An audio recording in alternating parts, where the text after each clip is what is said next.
mundo admite, e o próprio Gabigol admite, que a fase não é das melhores. Faz um mês que o Gabigol não joga bem pelo Flamengo. O último grande jogo dele foi contra o Goiás, em que ele atuou praticamente como meia, articulando, gerando espaço, criando oportunidades, dando assistência. Dublê de Arrascaeta aquele dia. Esse foi o dublê de Arrascaeta e foi muito bem, jogou demais.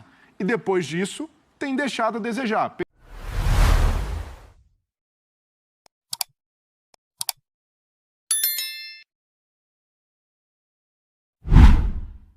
Time Flamengo aí dando pontapé inicial nesse mata-mata da Libertadores. Você vai acompanhar só com a gente.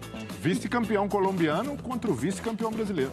Exatamente, o Tolima, que perdeu a final ontem, não foi? Para o Atlético Nacional de Medellín. E, obviamente, vai tentar se recuperar para cima do rubro-negro, que não vive o seu melhor momento, apesar da vitória. 3-0? No final de semana. Mas antes do 3-0 teve 2 derrotas. Você está esquecido. Não, você tem razão. E não se esqueça que o Gabigol ontem saiu vaiado. O que nós temos aí? Temos o sobe-som das vaias, é isso?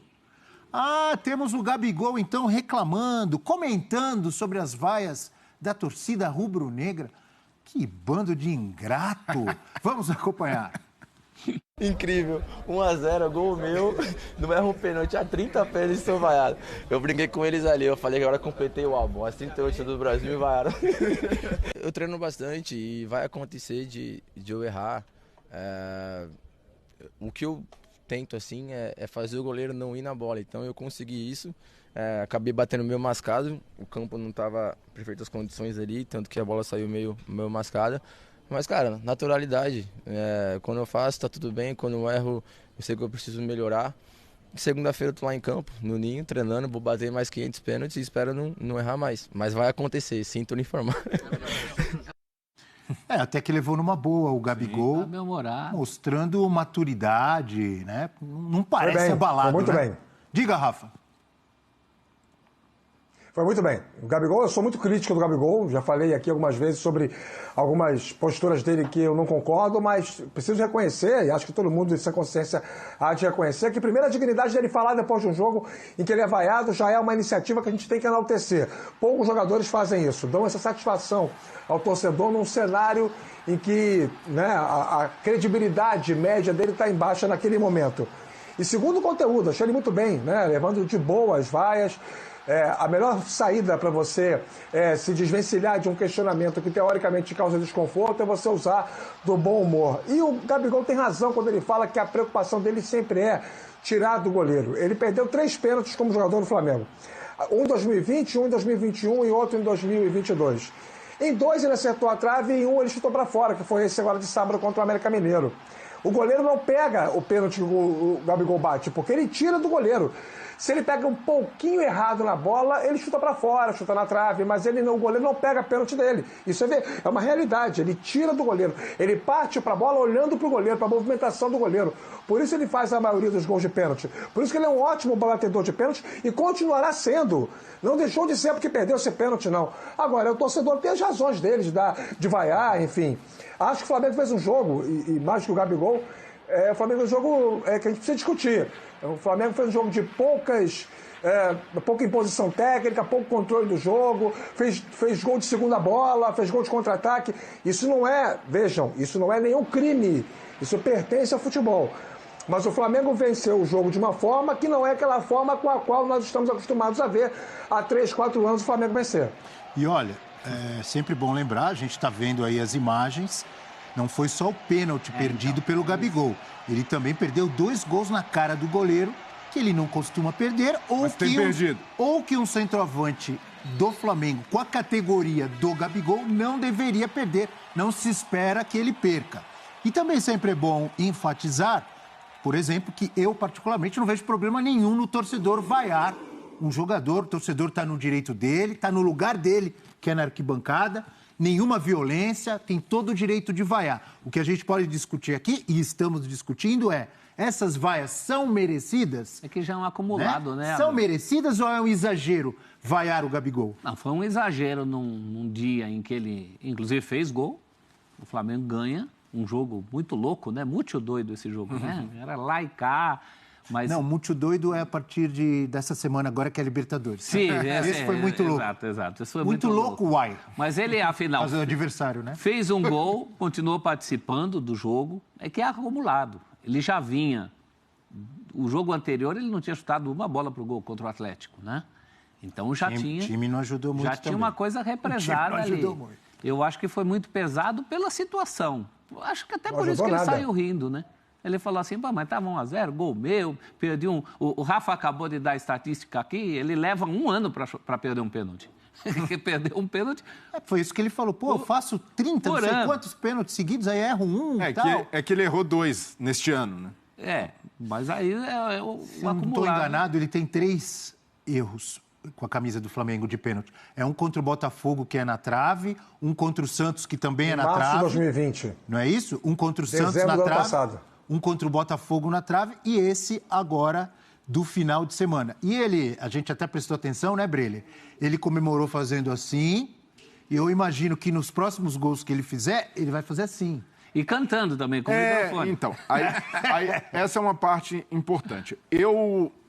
Todo mundo admite, e o próprio Gabigol admite, que a fase não é das melhores. Faz 1 mês que o Gabigol não joga bem pelo Flamengo. O último grande jogo dele foi contra o Goiás, em que ele atuou praticamente como meia, articulando, gerando espaço, criando oportunidades, dando assistência. Dublê de Arrascaeta aquele dia. Esse foi o dublê de Arrascaeta e foi muito bem, jogou demais.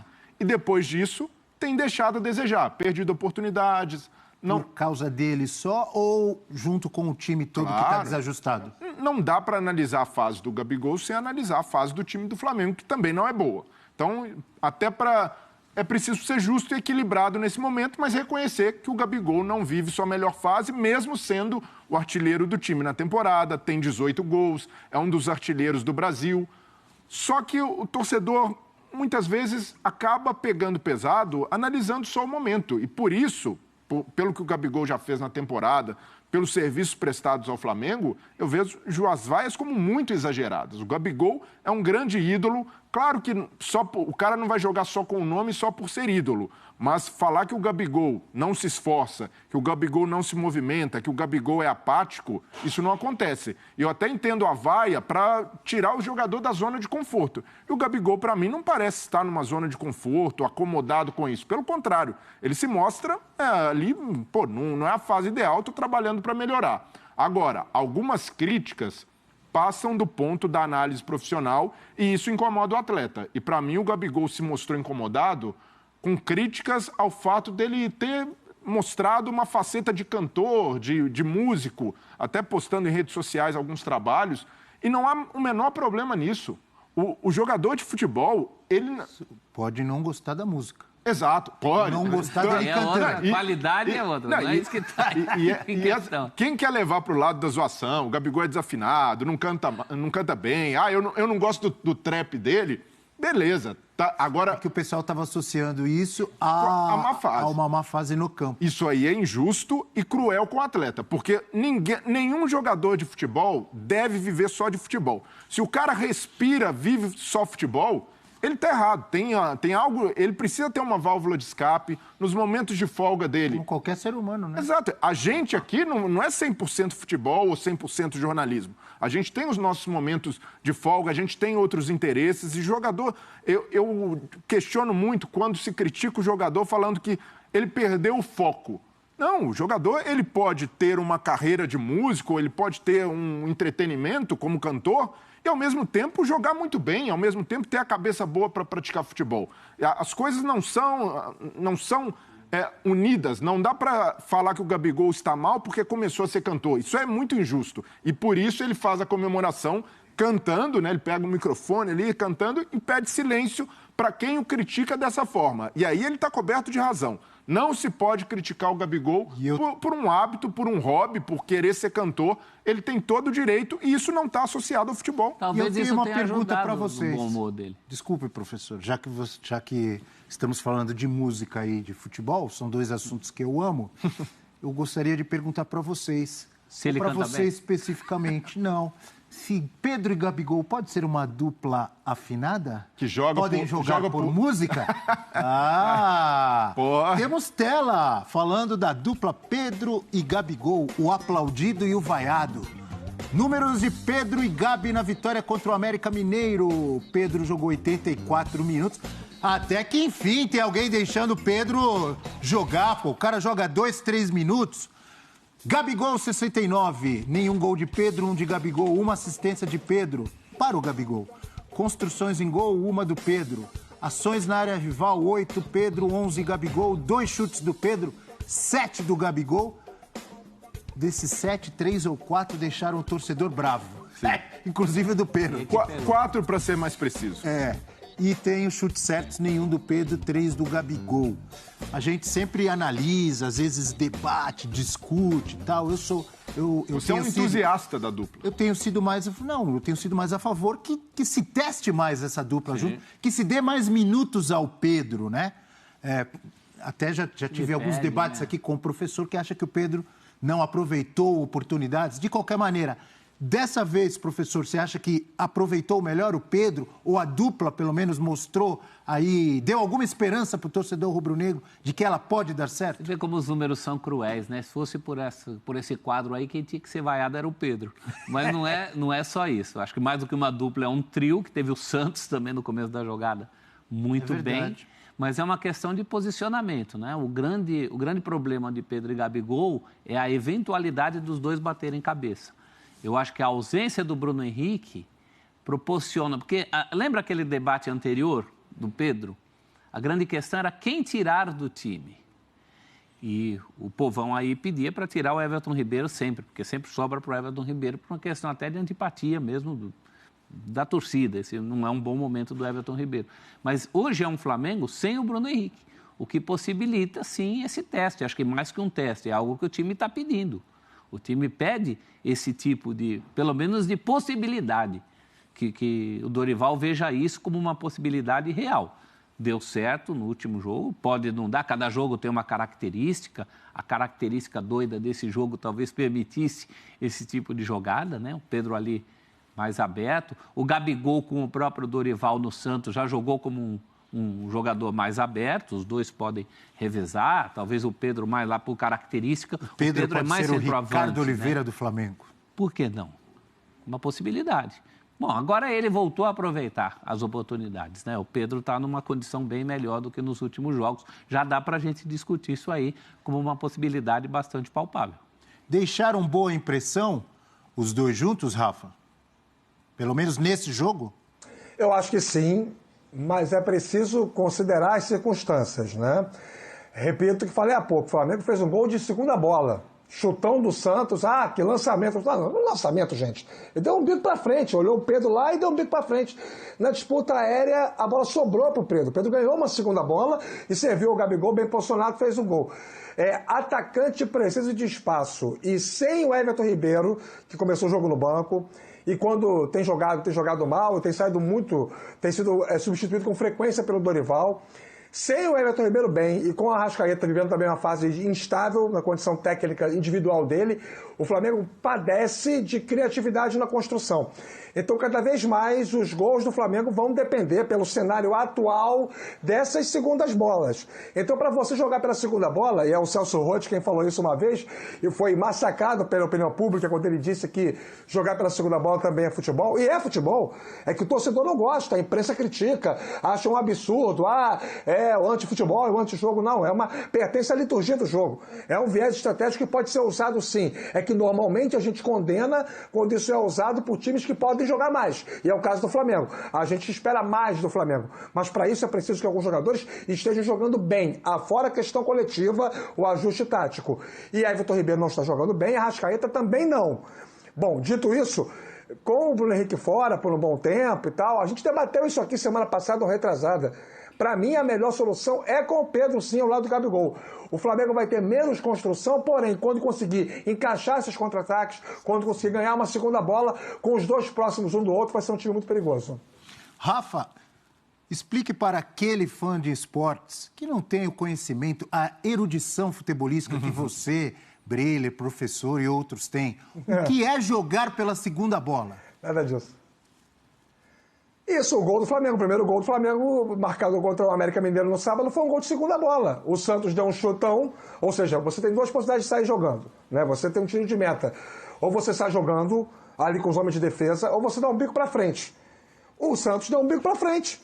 E aí é claro que esse bico é direcionado. Ele pensa qual é a melhor posição ali. Calcula quantos jogadores defensivos, né? Quantos jogadores do adversário estão posicionados na direita, quantos estão na esquerda. Quem é que vai disputar essa bola? Ah, de repente ali o Pedro naquela disputa ali pode levar vantagem. E mira a disputa aérea do Pedro. É legítimo. Faz parte do jogo. O Flamengo fez um gol assim. Agora, o que o torcedor espera, o que a imprensa espera, é que o Flamengo, pela qualidade que tem naturalmente nos seus jogadores de meio campo, principalmente, faça gols construindo, trabalhando bola de pé em pé, ocupando espaço, diagonal sem a bola, projeção dos laterais, o time em sincronia, coisa que tinha em outras épocas. Não vou nem citar aquele nome que o professor Celso não gosta. Mas coisas que o Flamengo tinha em outros tempos e não faz muito tempo, não. E com basicamente os mesmos jogadores. Só que hoje o Flamengo não está conseguindo fazer isso. Perdeu condição técnica coletiva, individualmente os jogadores que podem fazer isso não estão bem. São vários os problemas para o Dorival administrar. E o pior, ele tem vários problemas e sem tempo para treinar. E ninguém está levando isso em consideração. A corneta está grande em cima do Dorival, mas ninguém consegue entender que ele não consegue fazer nada a não ser colocar o time em campo para jogar. Abel, eu tenho um comentário para fazer sobre segunda bola, mas você é entusiasta do trap, né? Do Gabigol. Você é um praticante dessa arte. Eu vi ali a imagem, o Gabigol respondendo às críticas. Cantando ali a música. O trap. Aí, ó, você viu como ele respondeu às críticas.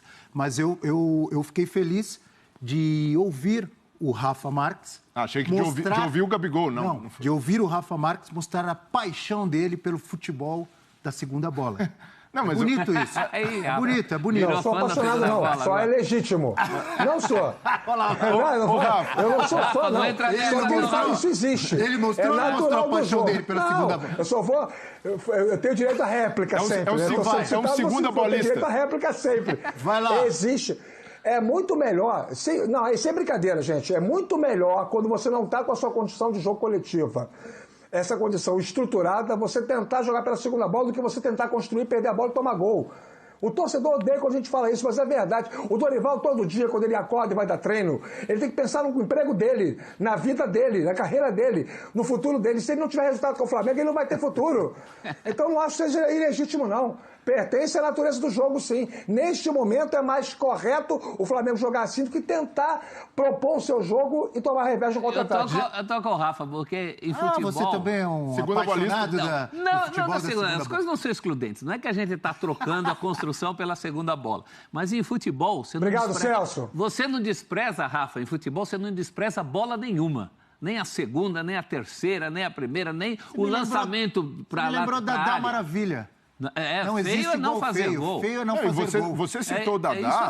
O Atlético Mineiro foi campeão da Libertadores, vice-campeão brasileiro, sendo um especialista em segunda bola. O lançamento para o Jô dar a casquinha para quem vinha de trás, para Bernard, para Diego Tardelli. Mas tinha muita construção bonita ali no meio de campo. O carilismo também. Gaúcho. Exato, tinha repertório. Tá sendo injusto. Se o adversário deixasse, se o adversário não fosse compacto, ok, o Galo do Cuca fazia isso. Se fosse time compacto, não tinha jogo. Aí o Cuca abandonava o Cuca-Ball e pimba, bola pro jogo. Para um time como o Flamengo, a segunda bola pode ser uma alternativa e não só a única bola, a única cartada. E o Flamengo tem condições, com o Pedro, com o Gabigol, com as opções, os jogadores de meio, de ter um jogo mais elaborado. Mas, eventualmente, eles precisam estar em boa fase, Breler, não estão. Vamos acompanhar, então, o que diz o comandante, o professor Dorival Júnior, já que estamos falando tanto no estilo que o Flamengo deve adotar. Dorival Júnior falando. Para mim seria importantíssimo e talvez a melhor contratação que nós faríamos nesse momento seria a manutenção do Andrés. E eu torço para que o presidente consiga encontrar um caminho e consiga deixá-lo aqui, porque é um jogador diferente. É um jogador que cabe em qualquer circunstância, em qualquer situação, versátil em todos os sentidos, participativo, um jogador inteligentíssimo para atuar. eu não tenho dúvidas que ele ainda pode crescer e muito dentro da nossa equipe. Tá aí o Dorival Júnior mostrando aí que ele gostaria que o Andréas Pereira continuasse. Com o Dorival, 5 jogos, é o jogador que mais atuou. Com o Dorival tá aí, ó, a gente tá vendo na tela, 379 minutos, 280 ações com a bola, 1 gol, 9 chances criadas, bastante, né? 11 finalizações e 24 bolas recuperadas. Ele é o líder nesse quesito, mostrando que pode ser considerado um jogador completo, que vai à frente finalizando e marca também. E óbvio que ninguém vai esquecer que ele está marcado com aquela falha na final da Libertadores, mas o Dorival está aí defendendo. Contra esse futebol defendido por Rafa, de rebotes, de não sei o quê, de senhor Rafa, não, tô brincando. O Andréas Pereira é o único jogador do Flamengo que está mostrando uma desenvoltura de jogo com o Dorival. Talvez porque o Dorival tenha encontrado a melhor posição dele, a melhor forma de utilizar o Andréas Pereira, ou talvez seja a pressão do tempo, né? Está acabando o contrato de empréstimo e tudo caminha para que ele não continue. Eu acho que isso também conta. O próprio jogador fica mais dedicado, mais disposto a mostrar sua qualidade. O Andréas Pereira é ótimo jogador, gente. Eu não consigo analisar o Andréas Pereira levando em consideração as falhas pontuais dele, que foram graves, sim, mas ele tem uma média de capacidade de construção, de contribuição ao time que ele vem a jogar, muito maior, muito mais favorável essa média do que os aspectos negativos. Agora, pode ser que no Flamengo, realmente, ele não continue por essas questões todas que nós sabemos quais são. Com o Dorival, ele está conseguindo ser esse jogador. Os outros não. Os outros caíram. A qualidade dele não se discute. O que se discute é o preço. E agora o prazo, né? É uma questão de dias, talvez de horas. O que o Dorival quer é que a tempestade pare. Porque ele só tem notícia ruim, né? Ele, desde que chegou, perdeu o Bruno Henrique, agora tem essa perspectiva de perder o Andrés, então ele precisa de um pouco de sossego. Claro que ele gostaria muito, mas é uma questão, antes de tudo, financeira, uma questão de ajeitar o negócio. E que agora se agrava com o interesse do Fulham, que subiu novamente para a Premier League e está disposto a pagar 10 milhões de libras pelo Andréas Pereira. Isso daí o Flamengo não tem como concorrer, até... Pensando na capacidade financeira, se fosse um jogador... Nem quer, né, Brelê? Oi? Nem quer concorrer o Flamengo. Não, exato. Por esse valor, nem quer concorrer. Nem quer. E se fosse um jogador indispensável, pela capacidade financeira do Flamengo, daria para sentar ali, tentar negociar, usar... O Dorival Você viu as palavras dele? Então, mas aí o Dorival precisa ponderar também a avaliação do Andréas Pereira e colocar a questão do erro na Libertadores no pacote. Dependendo do preço que o Flamengo pagar pelo Andréas Pereira, ele vai carregar para sempre no Flamengo o selo de quanto ele custou por causa do erro lá atrás, que o torcedor nunca vai esquecer. Então, isso para um jogador acaba sendo muito cruel. Em algum momento, em alguma má fase, em alguma oscilação, vai afetar o desempenho. Eu entendo a cautela do Flamengo. Quando o Dorival pede, e da forma que pediu, com tantos elogios... Ele pensa que ele tem futebol e cabeça para superar tudo isso. É o que eu imagino. Você concorda ou discorda? O Dorival pensa no trabalho dele e o Andrés, como bom jogador que não é bom você perder um jogador sem ter uma reposição imediata, ter de ir ao mercado, ter de mapear, entender condição financeira. Ele acha que o Andrés tem futebol para superar o que passou, não é isso? Não, senão ele não pediria para ele, mas do jeito que ele está pedindo, para ficar. O Dorival tem contrato com o Flamengo até o fim do ano. Ele conhece o mercado de treinadores no futebol brasileiro, sabe que dificilmente vai fazer um trabalho de longo prazo.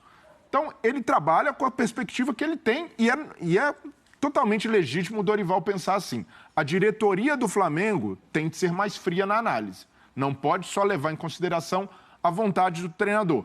Tem que levar em consideração o valor. Se for um alto valor pelo Andrés, não dá para pagar porque é insustentável politicamente, insustentável para o jogador.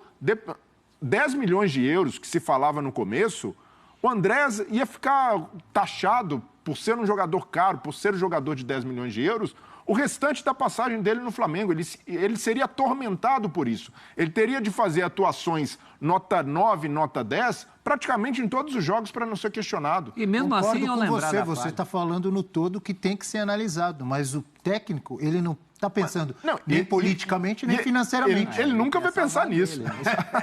Mas não é a qualquer preço, né? Não pode ser a qualquer preço. O Flamengo não pode pagar valores dos clubes europeus, por melhor que o Flamengo esteja financeiramente, e sempre vai voltar para essa história toda. A qualidade dele não se discute, gente. O que a gente está discutindo o tempo inteiro aqui é o preço, é por quanto ele ficaria. É muito pesado. Eu nem discuto que ele valha isso. O preço de mercado do Andrés Pereira é nessa faixa. Tanto é que tem o Fulham disposto a pagar 10 milhões de libras. A questão é, para o Flamengo, diante de tudo que aconteceu, a passagem do Andrés, e o Andrés sentiu sim essa pressão, essa crítica até, às vezes, cruel do torcedor, né? Não esquecendo o erro da Libertadores. Ele viveu uma fase de baixa no Flamengo, está retomando agora. Então é preciso ser muito cauteloso nesse negócio. Eu entendo, tem muita gente que critica a diretoria do Flamengo por ter deixado o tempo passar, deixado para a última hora, já que tinha um acordo com o Manchester United para efetivar a compra do Andrés lá atrás. Só que, nesse caso, a diretoria fez certo em esperar, em deixar para a última hora, para tentar baratear, para tentar uma barganha, tentar fazer esse negócio em termos mais racionais e também entendendo que não fazia sentido pagar tanto por um jogador que ficou marcado por um erro capital. Quando cogitou pagar antes, a diretoria também foi criticada? Sim. Também. Então, na semana... É preciso ver o que ele quer, né? E na semana passada, Rafa, o Marcos Braz, numa entrevista exclusiva para o Pedro Henrique Torre, ele disse que o Flamengo não tinha desistido, que ainda estava tentando. Obviamente, deve estar fazendo isso que você falou. Gelo no sangue. Tentando diminuir ali o valor, dar uma pechinchada, dar uma chorada com os ingleses, né? Para ver se consegue aí num valor que seja coerente para o Flamengo. Exatamente porque o Paulo Souza vinha usando também bastante o Andrés, o Dorival está usando, é titular do Dorival, o Dorival deixou claro nessa entrevista que a gente acabou de ver. Agora, vamos supor que todo esse esforço não deu certo, que o Flamengo chegou à conclusão que o Andrés tem que ir embora, ele volta para a Inglaterra, vai para o Fulham ou para algum outro time. E aí? Tem como resolver facilmente? Sai o Andrés? Porque o Flamengo tem Thiago Maia, o Flamengo tem João Gomes, o Flamengo tem William Arão, enfim.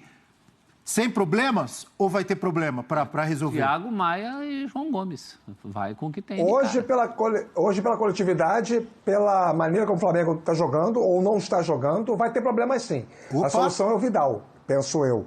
Dentre as viáveis é o Vidal, caso haja uma equação aí para que entre o desejo dele e o bolso do clube se encontre um meio termo. Porque parece que é esse o problema, né? O Flamengo não avança porque já houve uma primeira sondagem lá atrás e aí o Vidal aceita diminuir o seu patamar salarial, mas é muito alto, é naturalmente muito alto. Estava jogando futebol italiano, então é um jogador que tem uma característica, um ritmo de vida, né? Um perfil de vida que, para ele poder se ajustar ao que o Flamengo está disposto a oferecer, tem uma perda. Ele parece disposto, mas não chegar ao patamar que o Flamengo quer oferecer. Já é um jogador com 35 anos, enfim. Mas talvez seria a melhor solução em imediato, até pelo desejo explícito que o Vidal tem de jogar pelo Flamengo. E, tecnicamente, eu acho que ele pode contribuir muito com a camisa rubro-negra. Agora, acho que nenhum jogador vale isso. Se a discussão for sobre o valor do Andrés, acho que no Brasil nenhum jogador vale esse valor todo. E segundo, é preciso considerar o seguinte: jogador de mercado, jogador que tem mercado, joga onde quer. Então, se o Andrés Pereira quiser muito ficar no Flamengo e o Flamengo quiser muito que ele fique, a equação com o Manchester se ajusta. Porque o Fulham não vai contratar um jogador que, vai saber lá, a diretoria do clube inglês não está muito disposto a voltar para a Europa nesse momento, se for o caso. E aí esse silêncio do Andrés Pereira, ele fala pouco, isso tudo suscita várias situações. E sobre o Marcos Braz, convenhamos, né, Abel e amigos, ele sempre dá declarações com margem de segurança, né? Ao dizer o que ele falou para o Pedro Torre, ele deixa a possibilidade do Andrés ficar e deixa a possibilidade do Andrés sair. Ele não é conclusivo.